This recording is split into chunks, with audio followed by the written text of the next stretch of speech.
We are live. We are live. Hello, everyone. Hello, hello, hello. This is Design Unfiltered. What is this? Is this 8, 7? I believe eight. 8. Oh my gosh. This is like a thing, you guys. This is officially a thing. Consistency. Yeah. Yeah. So we'll let people kind of come in and get settled. And I'll introduce Ariel again, but for people that are here right at the outset, we're really, really excited that Ariel Julie is with us today. She's an awesome recruiter, just connector, just fabulous woman on so many fronts. She's currently at Zillow. She's been at Pinterest, Slack, Uber. She's just full of great advice. She just told us that she did, before she got her current job, she was doing tons of mentoring on ADP lists. So she's just really somebody who always gives back to the community and really, really cares about designers and just people. So we're so excited to have you, Ariel. I love this intro. This is the best intro. Play it again. Yeah, just bask in it. We'll do it again. I'm gonna record it and have it on my phone when I show up places. I'm just gonna play it's your voicemail. Yeah, that'll be your ringtone. You'll be like, oh, intro music. Yeah, exactly. So as people come in, and of course, Jared Treadley and Erica Ford Gang, amazing design recruiters themselves, and me. And Joanne Weaver. So as everybody gets settled in, if you guys just want to, so our viewers, if you want to post where you're calling in from or tuning in from, we always love I can start there. So I am currently in Sacramento, California. But I started my recruiting career in New York City on the agency side. So I started at Aquint and then Vitamin T. I have been a lot of places. So hopefully you're not afraid of how many places I've been. I'm okay with it. Some people are not, but I've been a lot of places. I was at 24/7 for a hot minute, but really it was Aquint and Vitamin T. And that's where I got my foundation in recruiting. Yeah.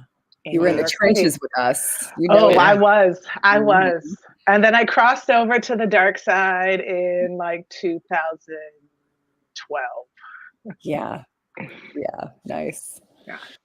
Nice. Yeah, we get a lot of people calling in from all sorts of places. I think we've had Europe, Asia.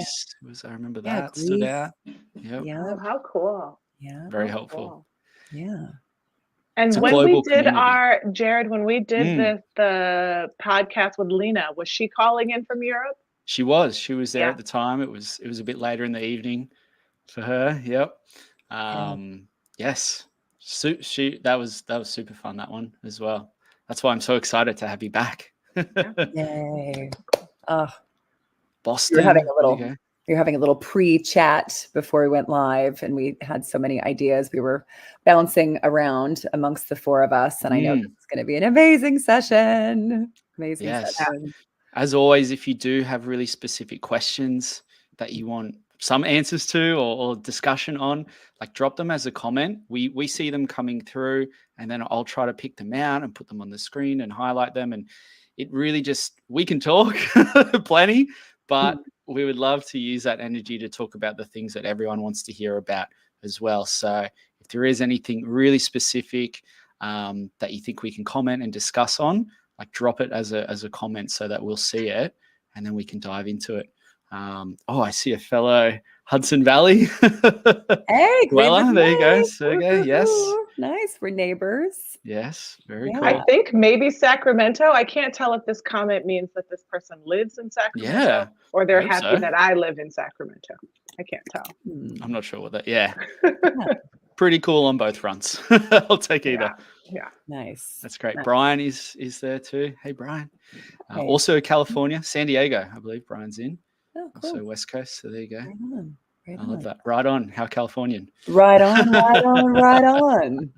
Even though that's not California. Is that Texas? Where is he from? Oh, Matthew McConaughey? Yeah. That was my best Matthew McConaughey impression. Right? Should I quit my recruiter job? Yeah, definitely. I think he's from Austin, isn't he? I think that movie was set in Austin, but yeah. Yep. LA, there you go.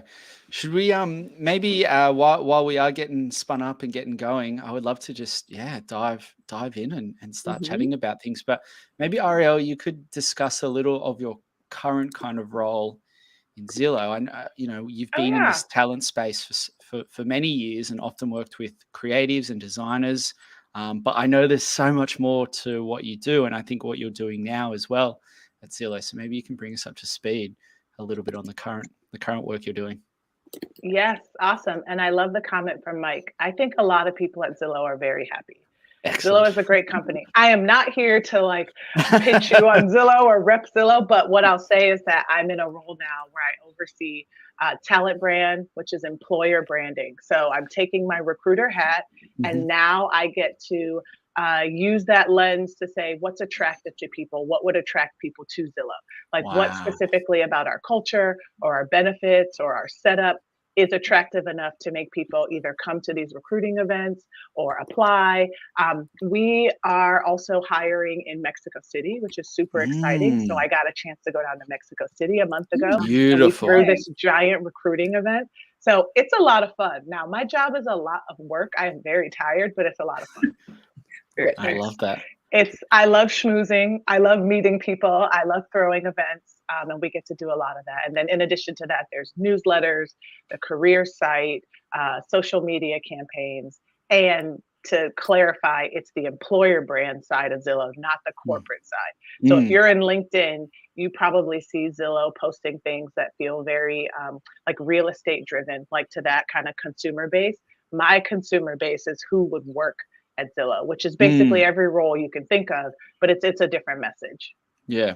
Would there be, just following off that, like, would there be something that you're super excited about recently that maybe has been an introduction of a new benefit or a perk or something about Zillow that it just shows that they're actively looking to attract great people by having these things in place? Anything that jumps out? So later today, we're going to meet with a production company in LA, and we're going to kick off kind of like a commercial series where there will be like 3 or 4 individual commercials and then one that culminates everything together. And it's all about our cloud HQ.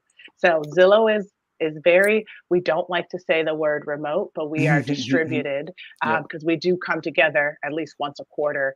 But these videos will show you like what it's like in a distributed workforce. And so we're going to work on that and make these very cool videos soon. And so we're doing like all of our storyboarding later today. I'm super excited about that. That is really fun. Zillow has always had a design page. I remember, I don't know what the status is of it right this second, but I would often reference that page to many other companies. The way that Zillow would showcase its product designers and the design group in its own standalone page site, like that to me is, you want a company that's trying to outwardly show that they believe in design culture. That's a pretty good starting point. Yeah, so I'm not tied to the product design org anymore, but Jenny Arden, formerly of Nike, she heads up our product design org, and it's great. It's really great. So I am still able to connect anybody who's interested to the recruiters, but I don't sit in that seat anymore where I'm like actually working on those roles. Got it. But you're coming with this wealth of experience in talent acquisition. So like all these questions that people are coming with, like you are the, the expert. Absolutely. Yeah. And like you just mentioned, I was still in ADP list as of like 2 months ago, on the front lines, in the trenches, talking to lots of designers and giving them advice on how they should restructure their portfolio, how important the resume is, how they should go about networking. So I still try to stay really close to it because it's super fulfilling for me. I have to say, like a recruiter role, I know all 3 of you feel this. It's very transactional, but you see the impact that you have immediately. It's like obvious impact, and it can be really large for an individual or for a company. And so I do love that. And I want to stay close to that regardless of like what my official title is. I love being in the trenches for sure. Well, you were just telling us too about you were doing a workshop with LinkedIn, I think it was, and you said you had some really good learnings from that. It's just in terms of like maybe just to give context to our whole conversation, like what does the hiring state of the market look like right now, and what does it look like for the next year? Because you had some great stuff that you learned. Yeah. So in February, I went to a conference thrown by a recruitment marketing firm. And in May, I went to a conference at LinkedIn. And at both, I got a ton of insight into what the labor market looks like. And normally, like we might think, oh, labor market statistics might not be exciting, but there's a lot of things going on in the labor market that I think are pretty interesting. So if you are a job seeker and you're sitting at home and you're applying to roles and you don't really know what's happening around you, I have some insight there. So first, there are a lot of jobs, even if it doesn't feel like it. There are 20% more jobs posted right now than pre-COVID. So there's a lot of jobs available. Okay. Now, there's also a ton of people looking for work. And that comes from people who are coming over to this country looking for work, people who are returning to the workforce, because remember, a ton of people left the workforce in COVID. And so those people are returning. And then you have people graduating. So there's a lot of people competing for jobs right now. And that's basically the first thing I say in all my ADP list calls is that there's a ton of people applying for roles. When you see a product design role and you apply, 1,000 more people may apply to that role. And then the company may turn that posting off because they can't physically get through 1,000 applications. And then to go through those applications, they will use keywords. So it's really important that your resume and your portfolio has all the relevant keywords from the job description in it, because that's what the recruiters are going to use to filter down that list of 1,000 to maybe 300. And maybe they physically touch 300 of those applications, but they likely won't touch 1,000. So it is important that you are coming across as relevant for the role so that you can make it into the pile that's being reviewed. So that's happening. And then in terms of people looking for jobs from the LinkedIn conference, of the people who are active on LinkedIn, like let's say 80%, 80, most of those people, 80% of them are looking to switch jobs. So as long as our economy continues to have jobs available, there's going to be a great reshuffling again towards the end of the year. And so that is also something to think about when you think about your competition and sending your resume to an ATS and what happens to it. There's just a lot of people doing the same thing. And so you have to make sure that you are highlighting all the relevant skills in that resume, all the keywords match with the job description. And then that you're also doing other things to get your resume seen. You're cold reaching out to people. You're trying to make connections. You're following those leads. You're following up on the connections. You're figuring out who else you can talk to. All these things are important because they'll increase your chances of actually getting an interview or getting to the next step. Versus when I was job hunting, I would have a spreadsheet of all the places I applied. And of course, there's like 30, 40 places you apply and you want to keep track of everything.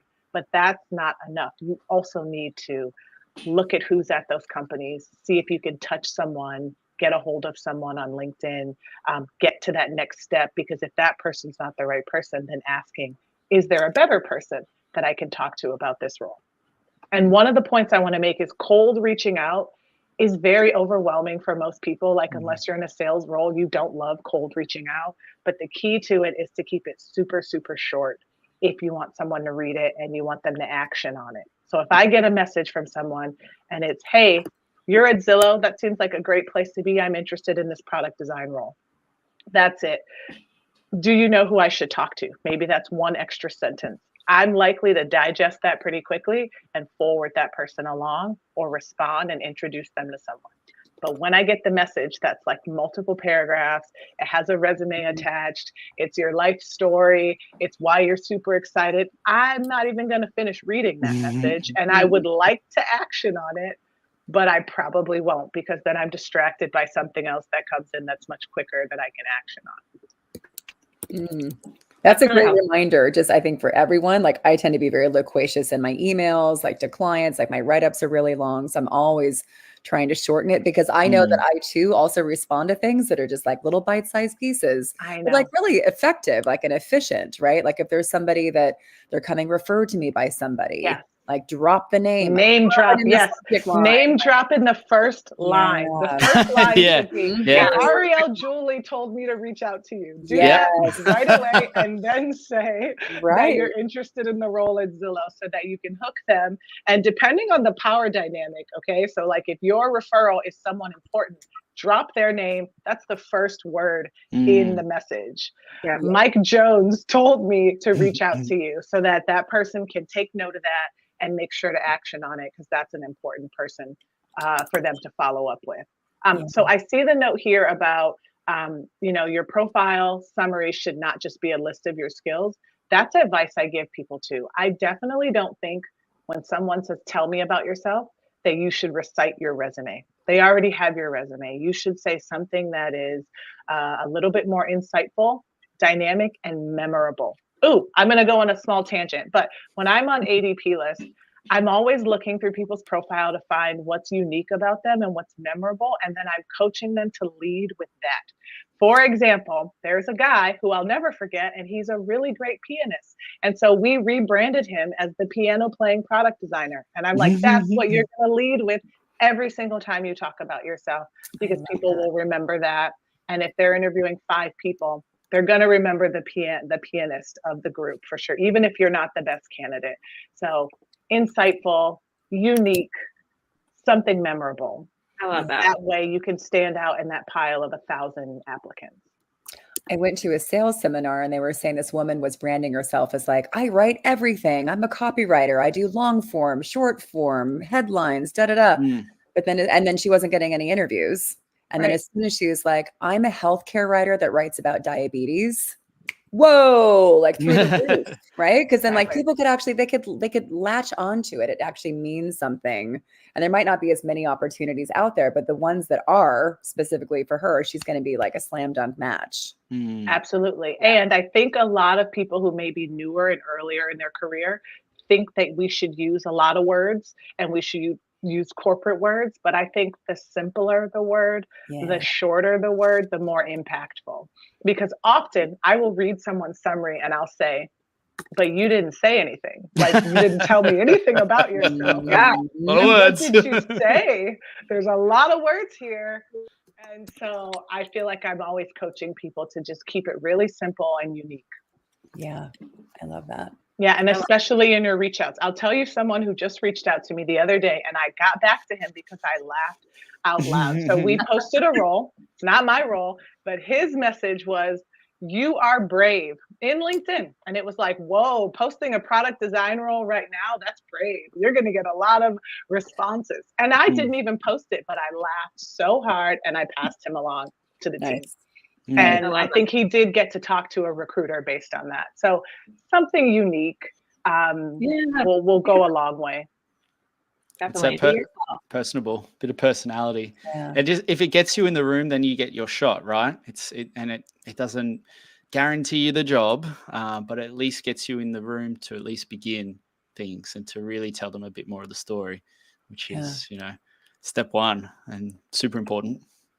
I just had someone send me a picture of their dog and it says like, Daisy wants to know why you're not getting back to us. And I thought that was really funny.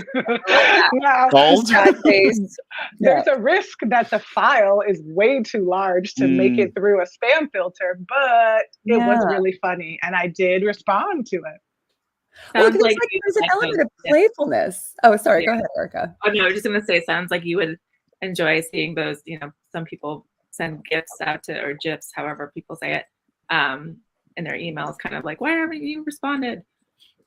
Yeah. But I think it shows like confidence too. They're kind of like swinging for the fences. Like they're taking a shot, right? Like they're doing something. It's like a little edgy. It's not super done by a lot of people. It's really like, but it's letting their personality out and it's creating a point of connection where it's like, oh, that's a little shocking, or like, oh, that's surprising, because we get the same emails every day, day in and day out. So it's like, if you can bring delight to us and like kind of make us sit up and like our ears prick up, then you've done a good job, I agree. I love that. I think that you should also not give people homework. So the advice when you're reaching out is don't ask them to review anything for you or give you feedback. You want to connect. You want to ask them if they can connect. I always advise you to ask for 15 minutes because no one will ever talk to you for just 15 minutes. It'll always be 30 minutes, but ask for 15, low-hanging fruit, non-committal. And then when you get them on the call, just have them talk about themselves. So now we're like gamifying it a little bit because everybody can talk about themselves. So ask them what their journey was into the role, how they got into Zillow, how they made the transition from industrial design to product design. And then you can start to ask questions on, what advice do you have for me? Or is there anybody else I should talk to? And always, if you get someone from LinkedIn and you can see that they have a lot of connections or followers, ask them if they're open to you going through their connections. So a success story I have is there's a candidate that I met on ADP list, and we spoke a few times, and he was just very, very action oriented. And so I offered to open up my connections on LinkedIn, and I have maybe 8,000. Let's say I know 5,000 of them, but I have a lot. And I said, if you find someone you want to be introduced to and I know them, I'll introduce you. And he came at me with a list of like 30 people. And I was like, well, I can't make 30 introductions. Let's stack rank this. Yeah. And so I made 10 introductions for him. And he got a job from one of them. And I stack ranked them where I said, actually, these people I know personally. I'm on a text message relationship with them. And he got a job. And then he told his friend, here's what's really funny. He told his friend attempted to do the same thing, but his friend was a little bit lazier. So he didn't do a lot of work. He just kept coming back to me, asking me to help. And I was like, I'm tapped out. I've given you all my resources. But the friend also got a job. Just it took him a little bit longer because he wasn't as proactive. So I think that following up on leads and seeing them through will go a really, really long way. There is definitely some work involved right now, isn't there, to find a job? Exactly as you said too earlier of just applying to things isn't enough. There's all these other things to do. It's even the networking, the going through connections, and then following up. It's energy, time, it's effort. Can be challenging, but the juice is worth the squeeze. I think the results are there, right? It's you kind of need to go for it. Not everyone has the same challenge. Some people are very fortunate to either have more connects or, people they have already worked with, or maybe a portfolio that does get them in the room very quickly. But for anyone else, it doesn't mean that you can't get a role, but it may take a bit of that extra effort. And oftentimes I do see those people get rewarded. They push a little bit harder. They go a little bit further. They get in the room. They've researched more ahead of an interview. They've polished their presentation more. They've practiced and rehearsed. Whatever it is, all those little incremental extra pieces of effort ultimately get them, the result in the longer run. And you kind of see it time and time again. Oh yeah, you worked for this and then you got it. It's not. And it feels good when you work for it and you get it, right? I mean, it also feels good to get a job very easily. I won't say that it doesn't, but it feels really good when you know that you deserved it and that you were meant to be in that seat. Right. And also just like sends signals to us too. Like if I get somebody who proactively reaches out to me, like, okay, I'm assuming this person's in it to win it. They're looking for a job, like, let's go. And then they send me a portfolio that says like work in progress. Right. Or like, oh, I haven't updated my resume. It's like, well, are you really in it to win it?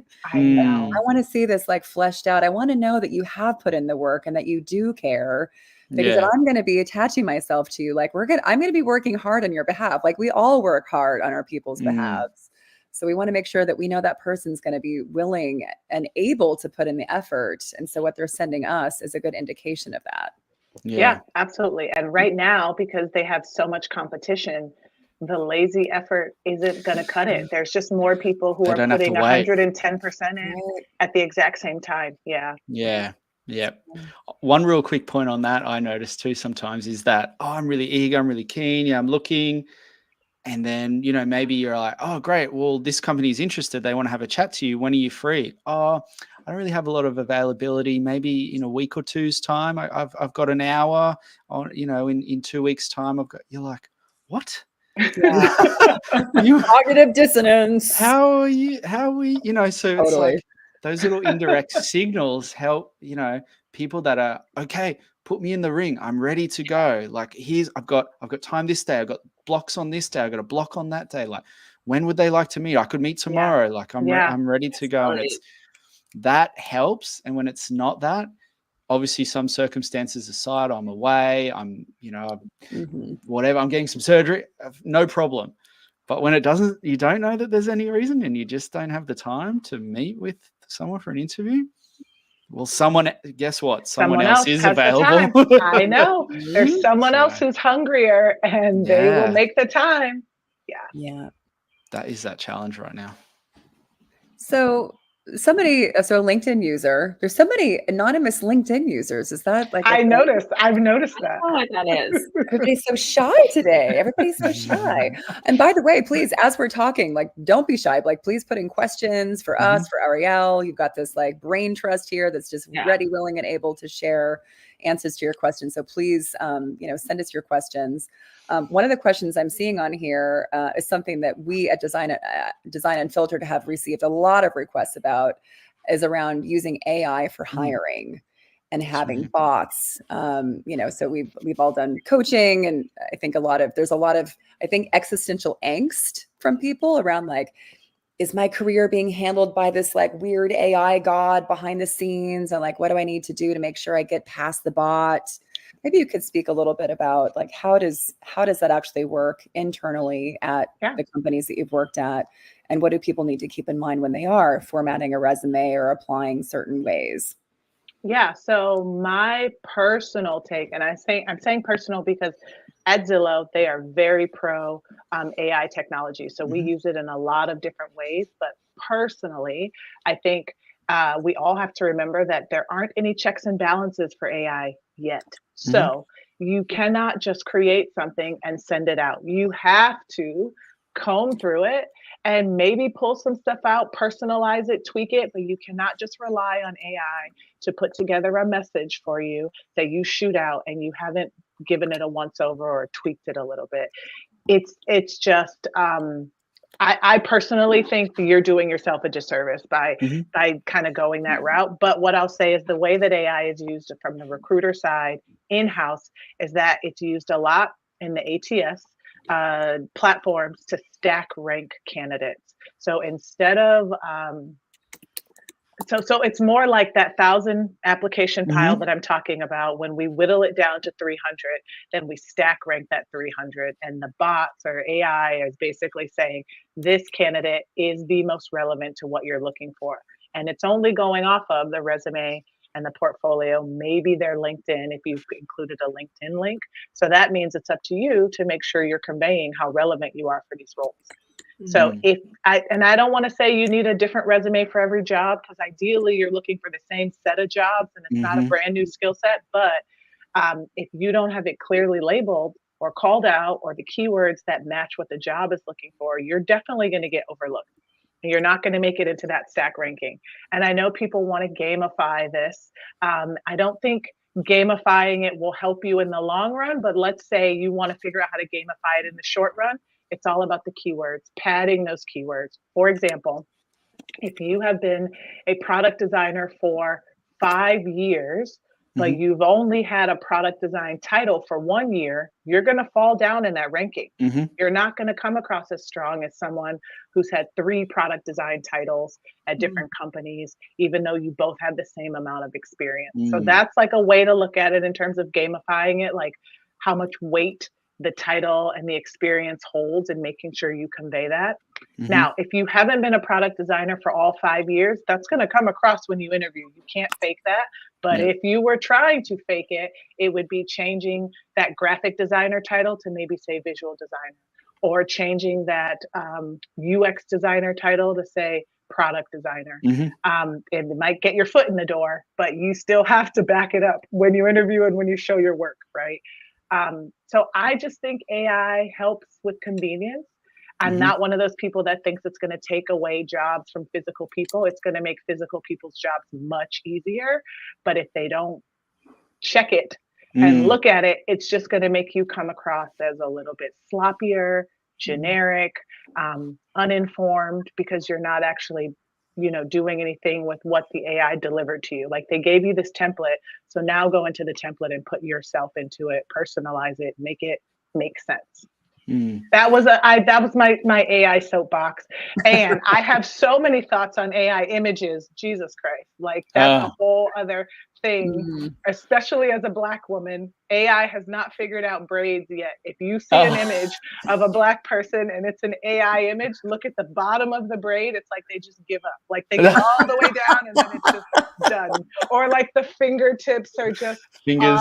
I know. Or the eyes are kind of like crooked. Like that's its own thing. And we do use AI in our images as well. So I can say that because I have designers on my team who are bringing me images and I'm like, no.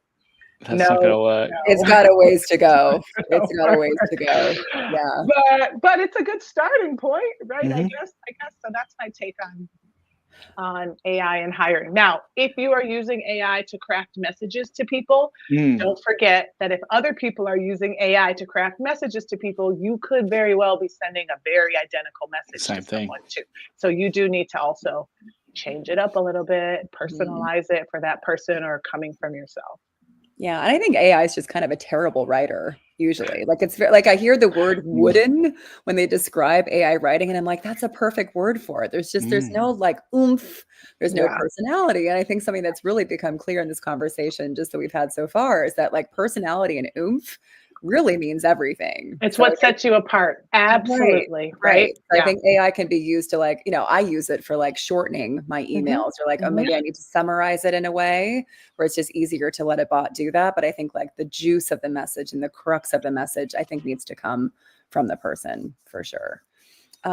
You said something interesting about, having titles be a certain number of years, like you have to have a certain number of years of experience. I just coached somebody recently who had done UX UI design as part of his technologist jobs, but he had a technologist title.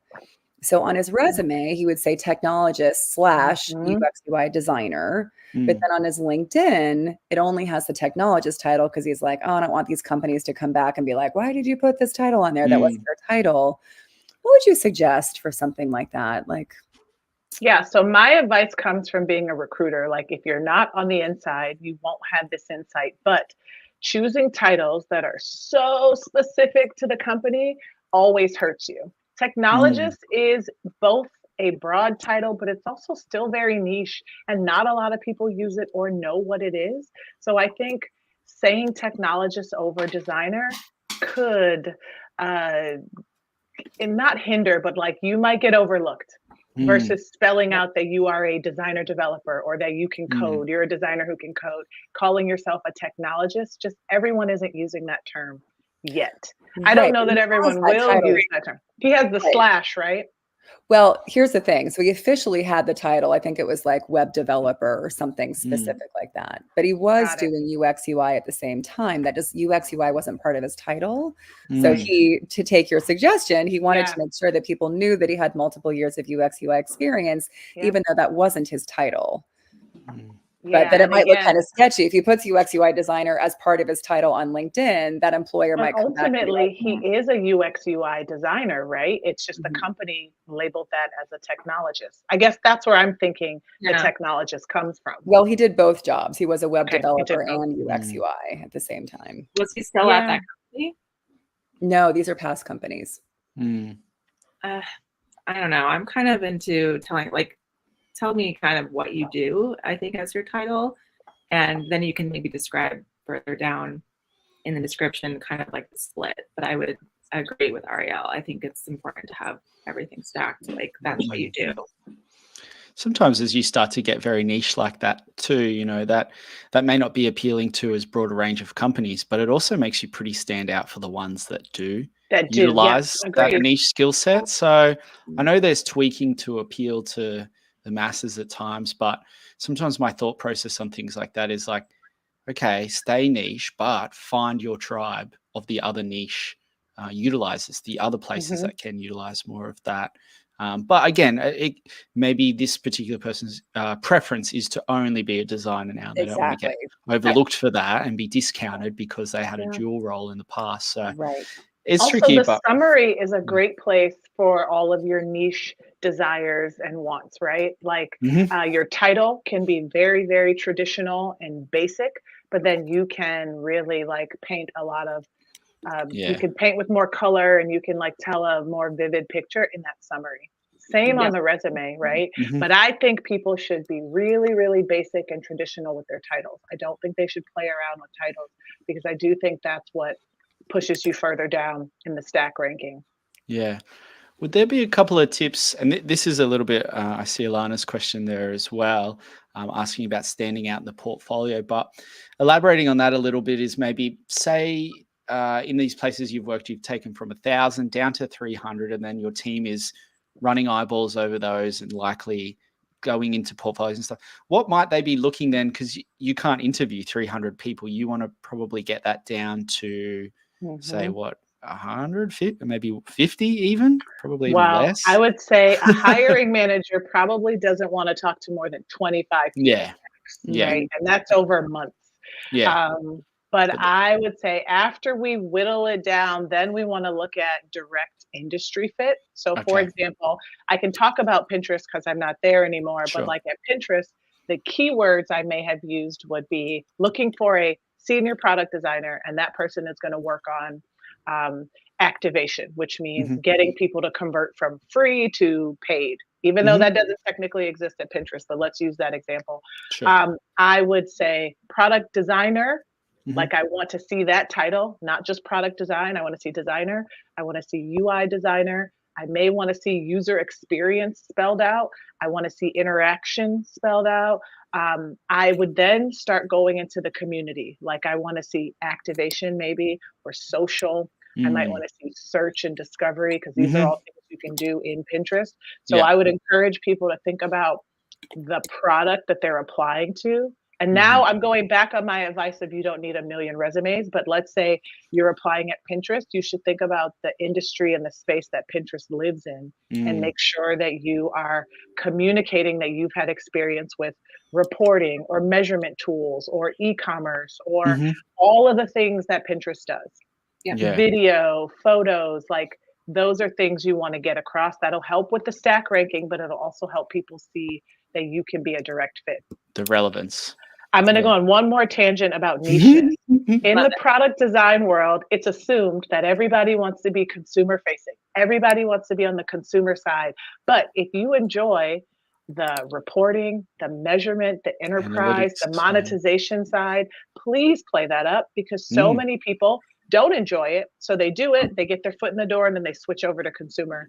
But if you enjoy that, that's a huge strength. I have a friend right now that I'm coaching through doing that. That's her background: enterprise, reporting, monetization. And I'm like, lead with that, because on the client side, they always want to hire someone who's good at it, who wants to stick with it, who's not looking to just come in, do it for however long and leave. They want someone who knows it, who's good at it, and who likes it.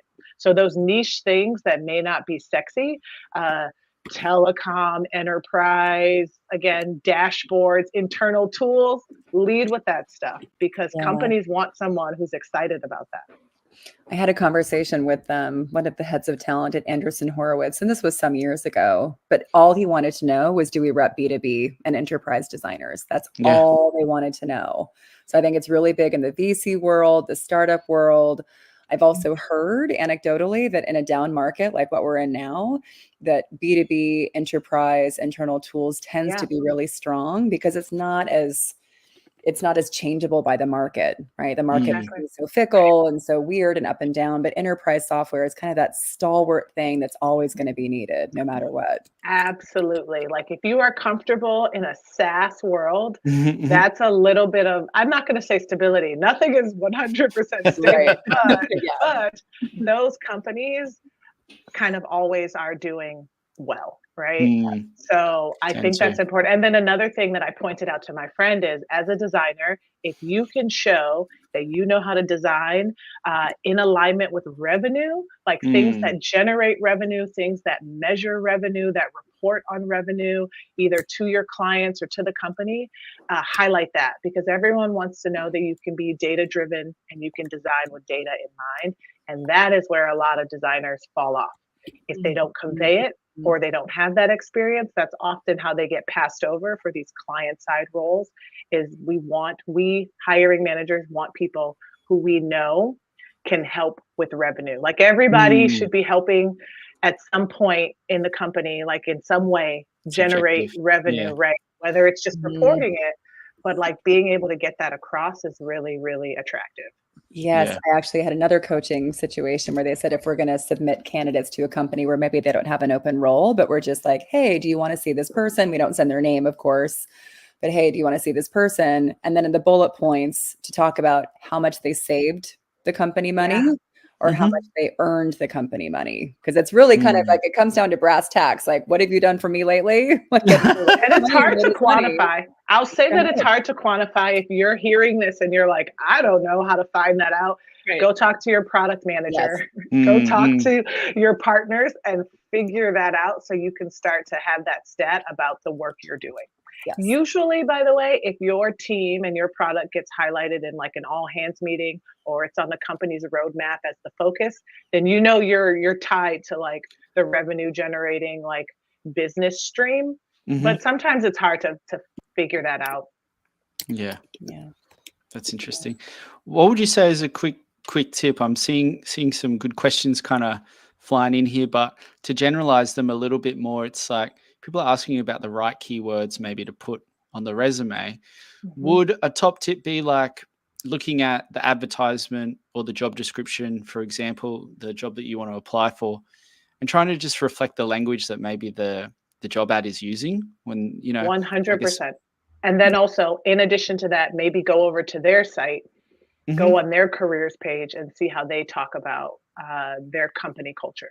So that would help Yep. you with the soft skills side of things. Right. Like the technical skills is very black and white, Mhm. but for soft skills, it's hard to know what companies value. So I will not give names of companies, but I have Mhm. worked at a company that really valued people who were not afraid to fight for their ideas, Right. right? Like the best idea wins. I need you to have enough competence and experience to fight for the idea you're putting forward. That is not intuitive. A lot of people don't actually even want to be in an environment like that. But if you read something like that on the career page, maybe then you need to write in, had to, whatever word is better than fight, had to fight for my ideas in this Advocate. role. Advocate, right? Had to Mhm. strongly advocate with engineering and product to get this project completed.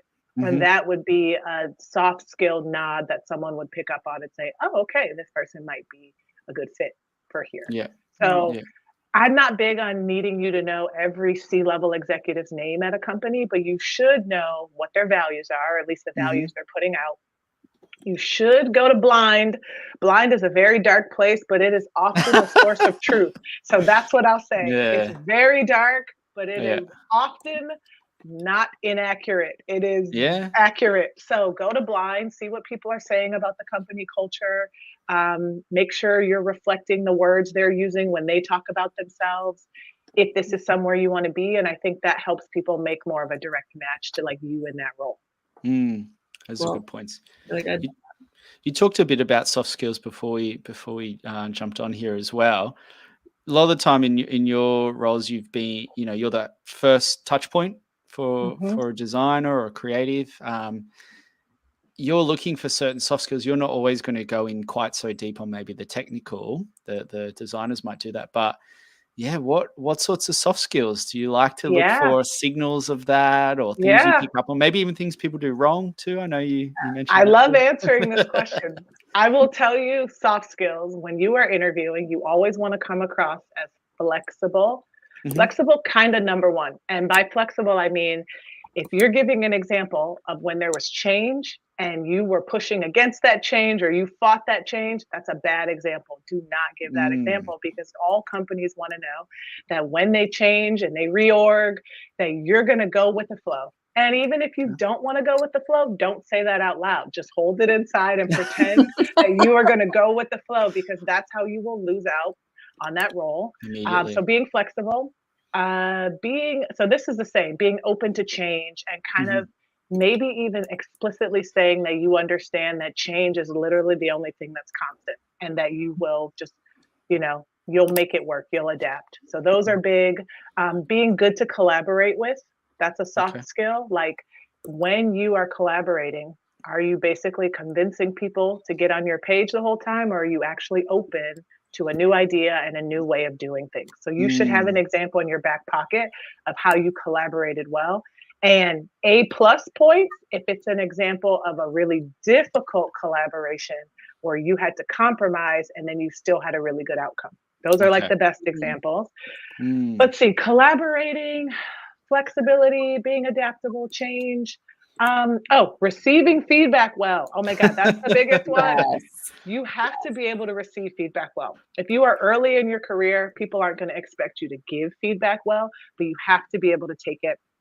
And I kind of think this takes time. I don't think anyone just wakes up or is born and they like receive feedback well, but you need to at least fake it, because that's who people want to hire. They want to hire someone that they can give you a critique. And yes, it needs to be a legitimate critique, but you can take it, internalize it, compartmentalize it, and then move forward and like do the right thing. A lot of design interviews will test you on this in the interview. So you will be doing an exercise or giving a critique, and someone will coach you on a different direction. And you might not pick up on it in the interview, but they're trying to see if you're going to take this feedback and change what it is you're starting to say based on the feedback, or if you're just going to ignore it and push through it. So that's one of the tricky things that happens in interviews, where people can see if you are actually good at receiving feedback or not. Are you open to coaching real time? Yeah. I love that. And that's true, I think, from in our jobs too. Like if I give a candidate feedback from a client where maybe they didn't get the job, and I give the feedback and, is kind of polite and effective, like, just a way that they can digest it way. If they don't react well to the feedback, that just really tells me a lot about that person, that they're not really that committed to self-inquiry. They don't want to hear anything negative about themselves. They're not willing to change.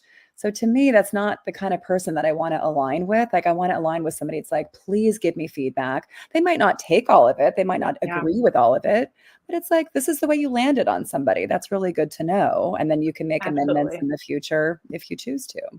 The last thing I'll say, because it's controversial, but you got to be likable.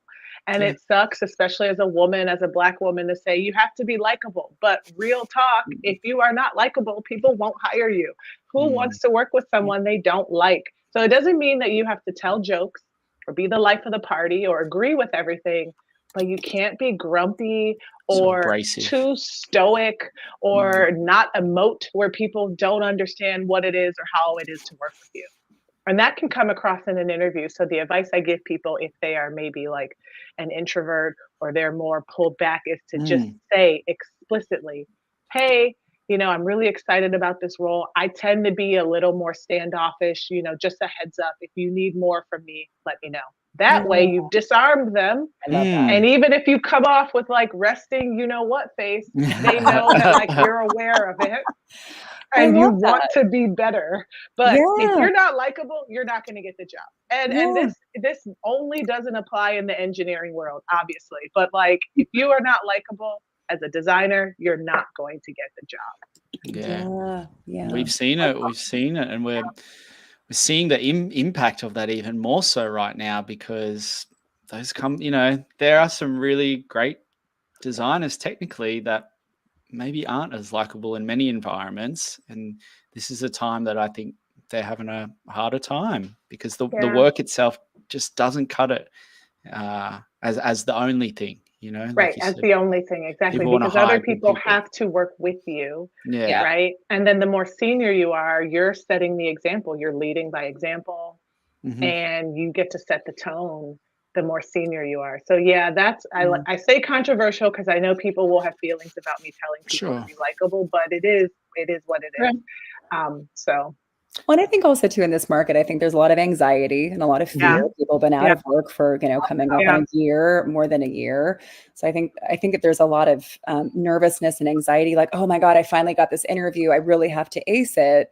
And that can, I think this energy of like, I've got to get the job, I've got to get them to like me, I've got to get this, I got to get that. That's it's kind of it's greedy. That's not exactly the right word, but what I'm trying to say is, I think coming to a conversation with the spirit of giving. I love what you said before, Ariel, when you said, ask the person, like ask your interviewer about them. Like, how did they come to Zillow? Like, how did they transfer from this? Or maybe you see something interesting in their educational background that makes them stand out. Like people, like especially I think recruiters, like we're never asked about ourselves because they're like, Right. oh, you're the means to an end. Yeah, exactly. Right? We're But just like the we're real people gatekeeper. too, right? It's like We're taking the humans time- too. Right. So, but taking that time to make the connection, we don't have to like go on and on about it. Like we don't have to have a long conversation, but just a little hint that like, oh, you're actually bringing caring and you are curious about other people and you want to give of yourself as well as get the job. There's nothing wrong with wanting the job. But I think to bring that spirit of generosity and like, how can I elevate the situation? How can I give this person something that's going to make them feel good?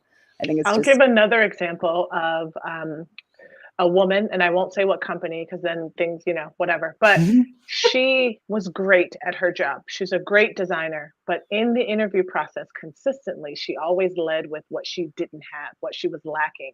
And the hiring manager told me on multiple touch points after the first call, after the portfolio review, and to prep her for the in-person, that it comes across as like not confident enough. When she was interviewing for a senior role, and he's like, it's really important that she comes across as confident in her decisions and her abilities to lead the team and be the lead. And she's constantly leading from a place of, oh, well, I don't have this, and I know I'm lacking this. And I know it was her insecurities, but even through me coaching her, she couldn't get out of that. And she truly didn't get the job because they just didn't think she was confident enough to make good decisions. That's really what it came down to. And it sucks because the hiring manager saw it. Other people in the panel, unbiased, saw it. And then I also had to give that feedback to her, which sucks because I had coached her twice on trying to like hide that, tuck that away, not lead that way. And so that one really sucked actually, because I think my feedback was just doubling down on probably some insecurity she already had. But what I try to coach people on is don't lead from a place of what you don't have. And whenever you have to talk about what you don't have, quickly follow that up with what you're doing to gain those skills, like what you're proactively doing or reading or studying to get those skills. And it's not just enough to get the job to get the skills, but like, how are you preparing for this job that you want? That at least is a better conversation than just, I don't have any experience in-house. I did see one of the comments here about transitioning from agency to in-house. From one. And I think your best selling point is that you have the hunger, the volume, the urgency, the pace that in-house often doesn't have. And I am generalizing in-house, but in-house, everyone gets siloed and they're working on a certain product. And the bigger the company, sometimes you're just working on a drop down for like 6 months, right? But from an agency side, you always have at least 3 or 4 clients. You're having to move fast. You're having to iterate like while you're still kind of driving the car. And that's what you should sell, that you can handle lots of different projects. You can handle high volume. You can handle changing often. And then also on the agency side, because I used to be on the agency, you're kind of the underdog. You're only as good as the last thing you did. So you always have to be great. You can't coast. You have to be better than the last thing you did to keep the client. So if you sell that, I think bringing that energy to an in-house team will be really attractive. Yeah. And I find the biggest block for some client side companies to hire somebody agency side is that they haven't shipped and then iterated after the shipping. Exactly. Some people agency side have shipped. Sometimes they do. It's not super common. Yeah. But yeah, if it's like a year-long project, a business, 2-year-long project, that's a great point, Jared. Like to lead with like, this is a really long project. What the in-house team will say that this person is lacking is that they probably haven't worked directly with an engineer. They haven't worked directly with the product manager. They haven't been tied to revenue. Fair. All those things are fair, but you're able to still move faster than a lot of the designers there. So unless it's like a really, really high level role where you have to set the tone, if you're just coming in mid-level, you can be the doer and you can sell yourself as the doer for this team versus harping on, what you don't have. Yeah. And usually agency side things have to look good. Exactly. You've got the finesse, you've got the polish. Exactly. They got the pop. All of those things are in your corner. I think it's much easier to sell that because I also think working with engineers and product managers is an easily learned skill. Yeah. I don't think you can learn to be like a super polished, great visual designer as easily as you can learn to like work with an engineer or product manager. Word. Agreed. I love that. I do wonder real quick about like I see a lot of people talking, oh, I don't have a strength in this or a strength in that. I'm transitioning from here to there. Or I think if you're in a room with a company where they're not understanding the strengths that you do have, it's potentially not the best room to be in. It's when you've got a set of strengths and you can go out there and you can put them forward, you find the right team, the right company that understands that strengths. That's the room to be in. When you're having to convince someone of these strengths that you've got and they're not maybe warranting them as highly and saying, oh, but you don't have this, you don't have that. Maybe it's just not the right place. Maybe the alignment isn't quite there. Sometimes there's a smaller delta and it can be bridged, but other times it could just be the wrong place. And as much as we say that there are many candidates out there looking and companies have that luxury, there are also a lot of companies that could value your strengths too. You've just, I agree with go that. and take them to another place. Take them to a place that really gets your strength. But I think your message, Jared, is very much like he's just not that into you. And I think that's hard to sell when people are looking for jobs. Yeah. So while I agree, I'll also say people just want a job. Yeah. And then they can be more picky about like fit and who really appreciates them or not. So I agree. But I think I've said that to people before and it's been in one ear and out the other. Doesn't land. Doesn't land. No, it hasn't landed, just like in the movie. It hasn't landed. Didn't land. And I think, the beauty of your example, Ariel, where you're coaching that person to like lead with their strengths, there feels a little bit, and I've done this before in my past career when I was young, like a little bit of fake it till you make it. Like maybe you don't actually believe that you are strong in these areas, but maybe they're your biggest strengths. I think just the action of talking about them as your strengths and that you're talking about them with confidence can actually make you feel more confident about them. Like I think you can actually change your own psychology around how you are presenting yourself. And the opposite is true too. If you're constantly presenting yourself as like, oh, I'm not so great in this, that's going to harm your confidence over time. So I'm just a big believer in language being so powerful in both directions. Yes, manifestation. Yes. I agree. I think one of the other things people do to not get the job is they forget to sell themselves for the job. So the example I love using is when I worked at Pandora Radio, 50-60% of the company were musicians. There's like 3,000 people there at the time.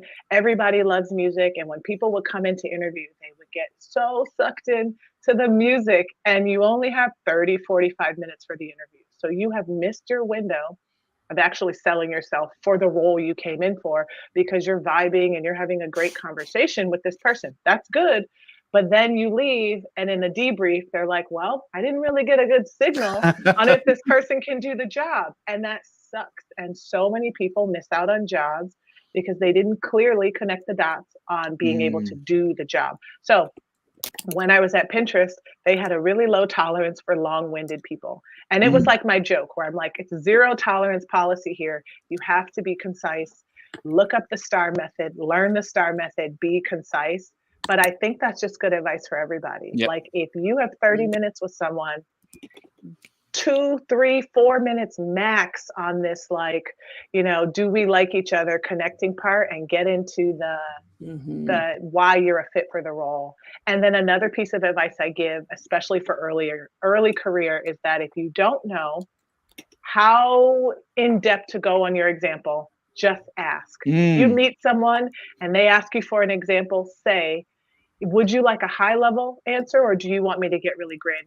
Because most people miss their window of getting hired because they didn't give the right type of answer based on what that interviewer preferred.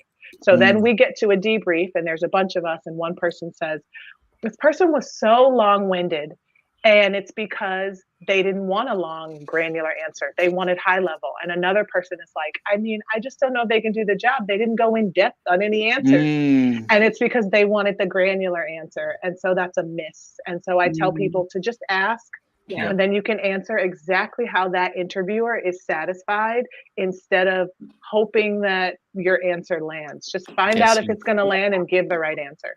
I agree. I had somebody, just quickly, I had somebody who has like a design thinking, product thinking background and had been getting feedback from previous interviews that they were spending too much time with product thinking in the interview. And then they had another great interview and spent time on design thinking. And then the feedback from that was, oh, but you weren't product thinking enough. And I was like, oh my God, you just have to ask up front. Like maybe the recruiter, I think the recruiter did not prepare this person very well, but that's why like just go into it and just like say like, hey, I can do both, but we only have 30 minutes. Which would you prefer? Yeah. Absolutely. Let them guide you. Yeah. I know we're almost at time, but I did see a question on here that I think could be a quick one. How do you feel about follow-ups, Ariel? Like somebody was like, hey, I don't want to ask for too much. Like, when should I follow up? How many follow-ups and how often and what should they say? So when I was in the agency side, when I was in your position, I followed up with people every 60 days.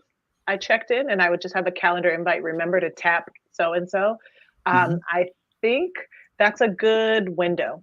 Like if you're trying to get a first connection and you haven't heard back, then I would say every week or 2 weeks, maybe just to get that first connection. But once you've connected with someone, things aren't going to change wildly from week to week. So maybe it's every 30 days, every 60 days. 60 days is pretty safe. I don't think anyone's annoyed if you tap them every 60 days. Okay. Yeah.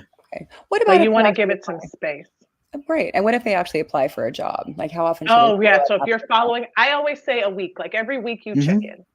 Okay. Cool. That's pretty safe. Until you're told no.